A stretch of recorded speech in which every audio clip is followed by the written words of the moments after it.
6 अगस्त को एक अमेरिकी B-29 बम वर्षक एनोला गे ने जापान के हिरोशिमा पर एक परमाणु बम गिराया। 3 दिन बाद एक दूसरा बम नागासाकी पर गिरा। ये युद्ध के कार्य इतिहास में नागरिक लक्ष्यों के खिलाफ परमाणु हथियारों का एकमात्र उपयोग है। बमबारी ने तुरंत ही हजारों लोगों की जान ले ली।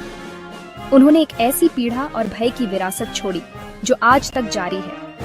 हिरोशिमा और नागासाकी की बमबारी युद्ध की विनाशकारी शक्ति की एक स्पष्ट याद दिलाती है। वे संघर्ष की भयानक मानव लागत को भी उजागर करते हैं। अगस्त 1945 की घटनाओं को सभी देशों के लिए एक चेतावनी के रूप में काम करना चाहिए। हमें ऐसी त्रासदियों को दोबारा होने से रोकने के लिए शांति और समझ के लिए प्रयास करना चाहिए। दुनिया ने तबाही की खबर फैलते ही भयावहता में देखा। हिरोशिमा और नागासाकी की बमबारी मानव इतिहास में एक महत्वपूर्ण मोड़ थी। उन्होंने परमाणु युग की शुरुआत की, एक ऐसा युग जो परमाणु विनाश के निरंतर खतरे से परिभाषित होता है।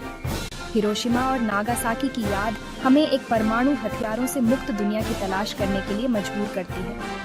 यह एक जिम्मेदारी है जो हम सभी साझा करते हैं। हमें अतीत से सीखना चाहिए और सभी के लिए एक सुरक्षित भविष्य बनाने के लिए काम करना चाहिए। जापान पर परमाणु बमों का उपयोग करने का निर्णय एक लंबे और खूनी संघर्ष का परिणाम था। द्वितीय विश्व युद्ध ने 6 वर्षों तक यूरोप और प्रशांत को तबाह कर दिया था। लाखों लोग मारे गए थे और पूरे शहर खंडहर में बदल गए थे। 1945 तक जापान तेजी से अलग थलग पड़ गया था। इसकी सैन्य ताकतें पीछे हट रही थीं, लेकिन देश के नेता अभी भी अडिग थे। संयुक्त राज्य अमेरिका राष्ट्रपति हैरी ट्रूमैन के तहत एक कठिन विकल्प का सामना कर रहा था।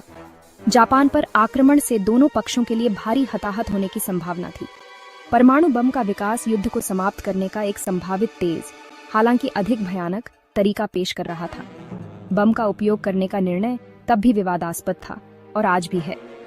कुछ का तर्क है कि यह एक आवश्यक बुराई थी जिसने अंततः जीवन बचाया। अन्य लोग मानते हैं कि यह एक नैतिक रूप से निंदनीय कार्य था जिसके विनाशकारी दीर्घकालिक परिणाम थे।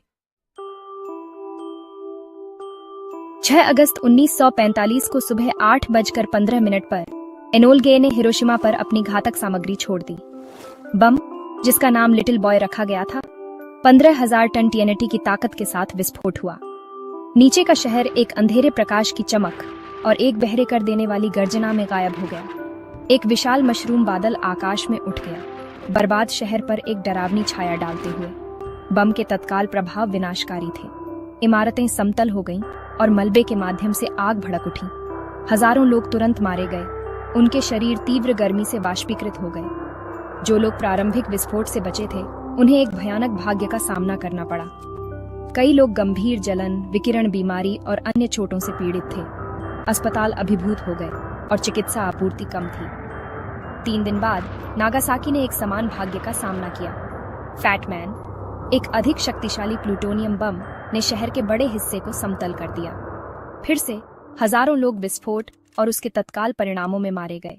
दोनों शहरों पर बमबारी का प्रभाव अकल्पनीय था। हिरोशिमा और नागासाकी की बमबारी ने दुनिया पर एक लंबी छाया डाली। विकिरण के संपर्क के दीर्घकालिक प्रभाव दशकों तक बचे लोगों को परेशान करते रहे। कई लोगों को उनके संपर्क के परिणाम स्वरूप कैंसर और अन्य बीमारियां हो गईं। उस दिन के मनोवैज्ञानिक घाव भी गहरे थे।